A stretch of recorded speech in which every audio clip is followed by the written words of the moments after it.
Long before later empires redrew the map of the Mediterranean, one city rose from Egypt's coast and made the sea feel smaller. Alexandria was not simply built. It was planned as a declaration that knowledge, trade, navigation, and royal power could be fused into one imperial machine. Its mystery begins with a simple question. How did a new city on a narrow strip of coast become the most powerful address in the ancient Mediterranean? The answer was geography sharpened by ambition, a lighthouse that guided ships, harbors that gathered fleets, and a library that tried to collect the mind of the world. Alexandria stood where Egypt faced the sea, close enough to the Nile to command grain, and open enough to receive ships from every horizon. It was a city of thresholds, between Africa and the Mediterranean, between Greek and Egyptian worlds, between royal power and restless commerce. According to ancient tradition, its foundation was linked to Alexander the Great in 331 BCE, when this coast was imagined not as an edge, but as a future capital of movement. After Alexander, the Ptolemies turned that vision into stone, harbor walls, palaces, temples, warehouses, and institutions designed to concentrate power. The city was not allowed to grow by accident. Its streets were planned, its ports engineered, and its waterfront turned into a controlled gateway to Egypt's wealth. At the heart of its rise was the harbor system, a masterpiece of access, protection, and profit. The island of Pharos and the mainland were joined by the Great Heptastadian Causeway, dividing the coast into two harbors and giving Alexandria command over movement by sea. One side could shelter ships from wind. The other could receive trade, soldiers, envoys, and cargo in a rhythm few cities could match. This was engineering as imperial control. Every quay, warehouse, and channel turned geography into revenue.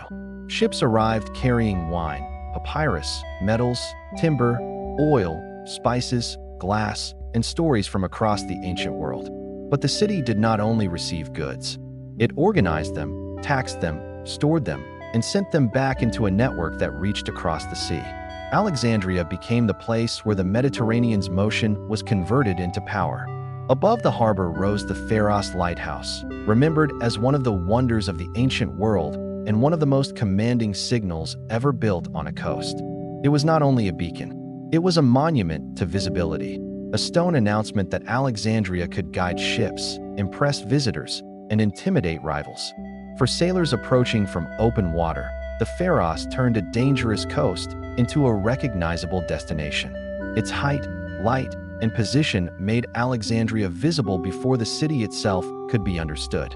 In the ancient world, distance mattered. To be seen from far away was to be remembered, and the Pharos made Alexandria impossible to ignore. Yet Alexandria's power was never only maritime. Behind the harbor walls stood palaces, courts, temples, and administrative buildings that managed an empire. The Ptolemaic kings ruled Egypt from here, using Greek language, Egyptian wealth, and Mediterranean diplomacy to shape a new kind of capital. Their city had to impress merchants, scholars, priests, ambassadors, and enemies before a single word was spoken. Architecture became a political language. Marble facades, broad avenues, and sacred precincts told every visitor that Alexandria was built to command. But the most ambitious monument may not have been a tower or a palace. It was an idea stored in rooms, copied onto papyrus, and guarded by royal ambition, the Library of Alexandria. The famous library is surrounded by legend, but what remains clear is that Alexandria became a center where knowledge was collected, copied, debated, translated, and displayed. Its collections were linked to royal ambition. To gather texts was to gather prestige, memory, law, science, poetry, and authority. Here, the power of the city moved from ships to sentences, from cargo holds to scroll shelves. Alexandria became a place where astronomers, mathematicians, physicians, poets, geographers, and translators could stand close to the machinery of empire. The city did not simply preserve knowledge. It made knowledge useful for navigation, administration, medicine, engineering, chronology, and royal prestige. This is why Alexandria feels almost impossible. Lighthouse above, harbors below, library within, and a royal court binding them together. Its strength came from concentration. Few cities gathered so many forms of power into such a small stretch of coast. Grain was one of the city's quiet weapons. Egypt's harvest fed armies, populations, and political alliances across the Mediterranean. Control the grain, and you controlled hunger. Control the port, and you controlled the path that carried it outward. This made Alexandria wealthy, but also vulnerable.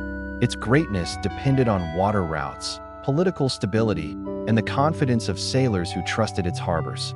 The city stood between order and danger, storms at sea, palace rivalries, foreign ambitions, and the pressure of being too valuable to ignore. Power attracted scholars. It also attracted rivals. Every empire that looked at Egypt eventually looked toward Alexandria. The city became a prize because it was more than a city. It was a harbor, treasury, archive, symbol, and weapon at once. Its streets carried the sound of languages from Greece, Egypt, Jewish communities, Phoenician ports, and lands beyond the Eastern Sea. Different peoples met there, traded there, translated there, argued there, and left traces in a culture that could not belong to one world alone. That mixture made Alexandria brilliant. It also made it fragile, because the same forces that made the city rich could pull it apart. Over time, dynastic rivalries, Roman intervention, fires, wars, and political change altered the city the Ptolemies had built. The famous library's loss was not one simple moment in every account. Its memory faded through layers of crisis, neglect, conflict, and transformation. That uncertainty is part of the mystery. Alexandria's greatest treasure may have vanished not like a tower falling, but like a voice growing silent. The Pharos too would eventually fall, damaged across centuries by earthquakes and time, until some of its stones were absorbed into later coastal defenses. The monument that once told sailors where to go became a memory buried in water, fortress walls, stone, and legend. But Alexandria did not disappear from history. It changed rulers, languages, shapes, and skylines, while its idea survived. The idea was simple and dangerous. A city can rule not only by armies, but by controlling movement, memory, and access. Movement came through the harbors. Memory came through the library.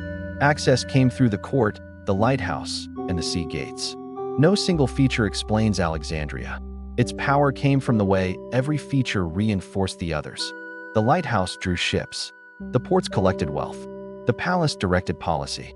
The library gathered minds. Together, they created a city that could see farther, trade wider, think deeper, and project power across water. That is why Alexandria became more than a capital. It became an ancient operating system for empire, harbor, archive, palace, and signal tower working together. And yet, the same city that tried to collect the world could not preserve itself unchanged. Its monuments became fragments.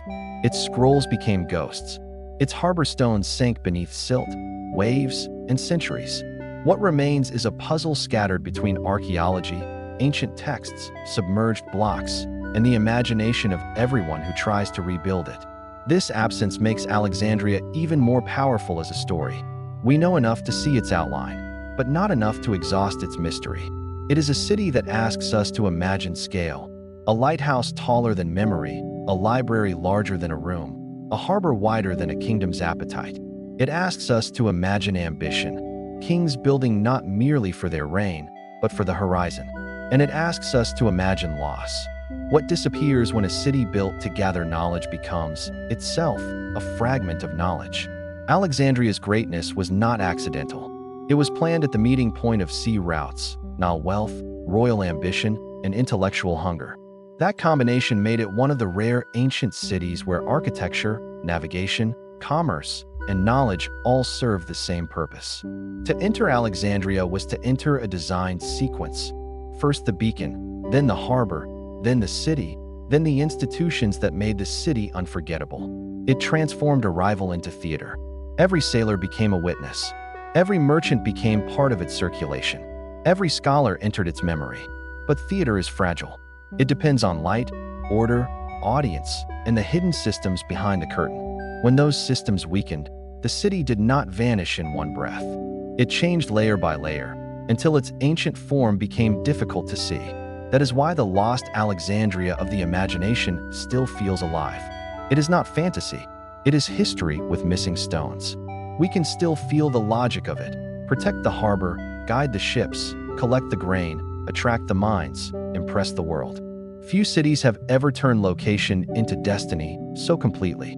The Pharos may be gone. The library may be lost. The palaces may survive only in traces and questions.